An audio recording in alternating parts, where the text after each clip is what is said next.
कृष्ण का जन्म भाद्रपद मास में कृष्ण पक्ष में अष्टमी तिथि रोहिणी नक्षत्र के दिन रात्रि के 12 बजे हुआ था। कृष्ण का जन्मदिन जन्माष्टमी के नाम से भारत, नेपाल, अमेरिका सहित विश्व भर में मनाया जाता है। कृष्ण का जन्म मथुरा के कारागार में हुआ था। वे माता देवकी और पिता वासुदेव की 8वीं संतान थे। श्रीमद् भागवत के वर्णन अनुसार द्वापर युग में भोजवंशी राजा उग्रसेन मथुरा में राज करते थे। उनका एक आतताई पुत्र कंस था और उनकी एक बहन देवकी थी। देवकी का विवाह वसुदेव के साथ हुआ था। कंस ने अपने पिता को कारागार में डाल दिया और स्वयं मथुरा का राजा बन गया। कंस की मृत्यु उनके भांजे देवकी की 8वीं संतान के हाथों होनी थी। कंस ने अपनी बहन और बहनोई को भी मथुरा के कारागार में कैद कर दिया और एक के बाद एक देवकी की सभी संतानों को मार दिया। कृष्ण का जन्म आधी रात को हुआ, तब कारागृह के द्वार स्वतः ही खुल गए और सभी सिपाही निद्रा में थे। वासुदेव के हाथों में लगी बेड़ियां भी खुल गई। गोकुल के निवासी नंद की पत्नी यशोदा को भी संतान प्राप्ति होने वाली थी। वासुदेव अपने पुत्र को सूप में रखकर कारागृह से निकल पड़े। कई भारतीय ग्रंथों में कहा गया है कि पौराणिक कुरुक्षेत्र युद्ध, महाभारत के युद्ध में गांधारी के सभी 100 पुत्रों की मृत्यु हो जाती है। दुर्योधन की मृत्यु से पहले रात को कृष्णा ने गांधारी को उनकी संवेदना प्रेषित की थी। गांधारी कृष्ण पर आरोप लगाती है कि कृष्ण ने जानबूझकर युद्ध को समाप्त नहीं किया। क्रोध और दुख में उन्हें श्राप देती है कि उनके अपने यदु राजवंश में हर व्यक्ति उनके साथ ही नष्ट हो जाएगा। महाभारत के अनुसार यादवों के बीच एक त्योहार में एक लड़ाई की शुरुआत हो जाती है, जिसमें सब एक दूसरे की हत्या करते हैं। कुछ दिनों बाद एक वृक्ष के नीचे नींद में सो रहे कृष्ण को एक हिरण समझकर जरा नामक शिकारी तीर मारता है, जो उन्हें घातक रूप से घायल करता है। कृष्णा जरा को क्षमा करते हैं और देह त्याग देते हैं।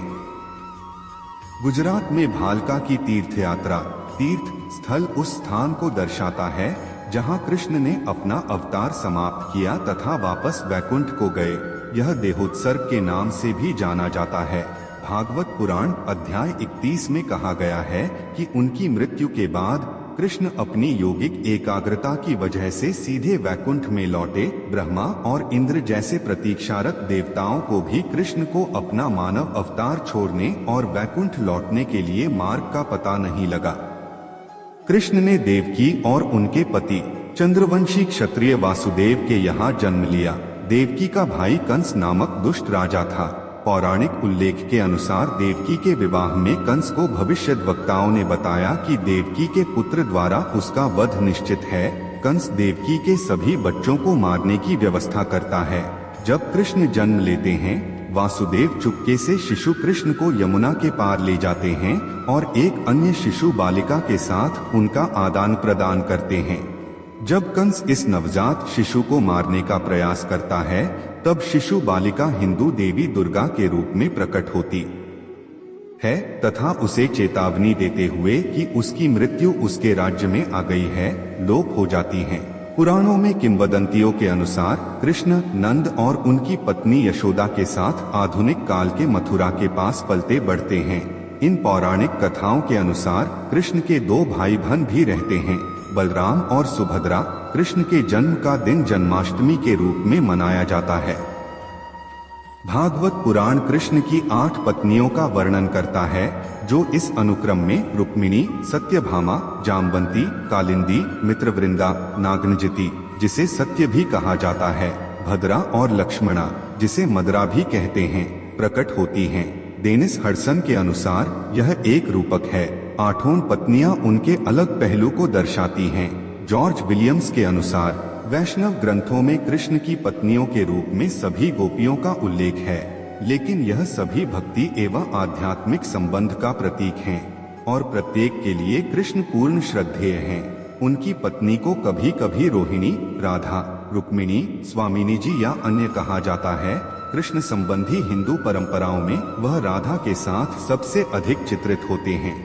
उनकी सभी पत्नियां को और उनके प्रेमिका राधा को हिंदू परंपरा में विष्णु की पत्नी देवी लक्ष्मी के अवतार के रूप में माना जाता है। गोपियों को राधा के कई रूप और अभिव्यक्त शक्तियों के रूप में माना जाता है।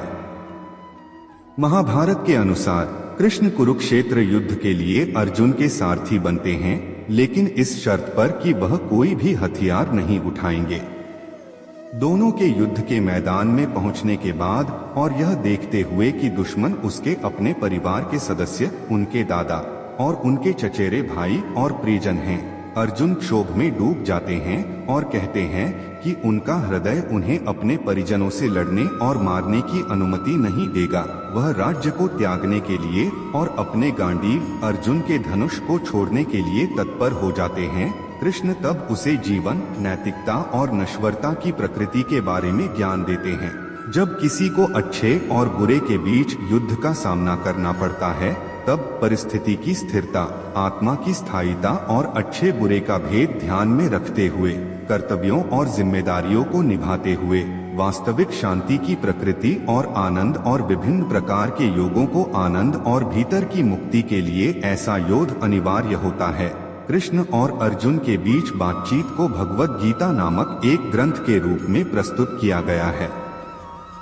कुरुक्षेत्र की युद्ध भूमि में श्री कृष्ण ने अर्जुन को जो उपदेश दिया था वह श्रीमद् भगवद गीता के नाम से प्रसिद्ध है। सभी हिंदू ग्रंथों में श्रीमद् भगवद गीता को सबसे महत्वपूर्ण माना जाता है, क्योंकि इसमें एक व्यक्ति के जीवन का सार है और इसमें महाभारत काल से द्वापर तक कृष्ण के सभी लीलाओं का वर्णन है।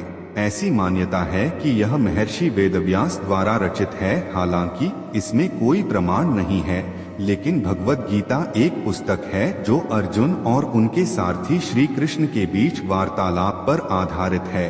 गीता में सांख्य योग, कर्म योग, भक्ति योग, राजयोग, एक ईश्वरावाद आदि पर बहुत ही सुंदर तरीके से चर्चा की गई है। कृष्ण की जीवन कथा के कई संस्करण हैं, जिनमें से 3 का सबसे अधिक अध्ययन किया गया है।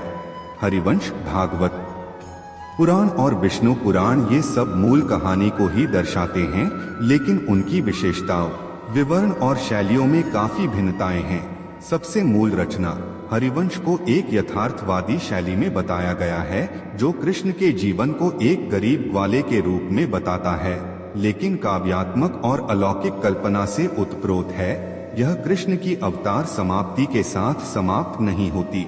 कुछ विवरणों के अनुसार विष्णु पुराण की 5वीं पुस्तक हरिवंश के यथार्थवाद से दूर हो जाती है और कृष्ण को रहस्यमय शब्दों और स्तंभों में आवरण करती है। कई संस्करणों में विष्णु पुराण की पांडुलिपियां मौजूद हैं।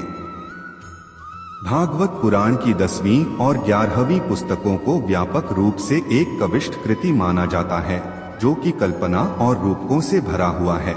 हरिवंश में पाए जाने वाले जीवों के यथार्थवाद से कोई संबंध नहीं है। कृष्ण के जीवन को एक ब्रह्मांडीय नाटक, लीला के रूप में प्रस्तुत किया गया है, जहां उनके पिता धर्मगुरु नंद को एक राजा के रूप में पेश किया गया था।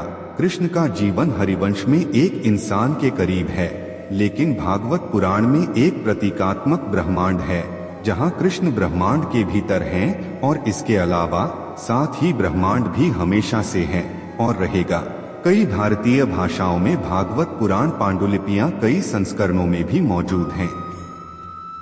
कृष्णा का जन्म हर साल जन्माष्टमी के रूप में मनाया जाता है। महाभारत और कुछ पुराणों में किंवदंतियों के अनुसार घटनाओं के आधार पर यह कहा जाता है कि कृष्ण एक वास्तविक ऐतिहासिक व्यक्ति थे।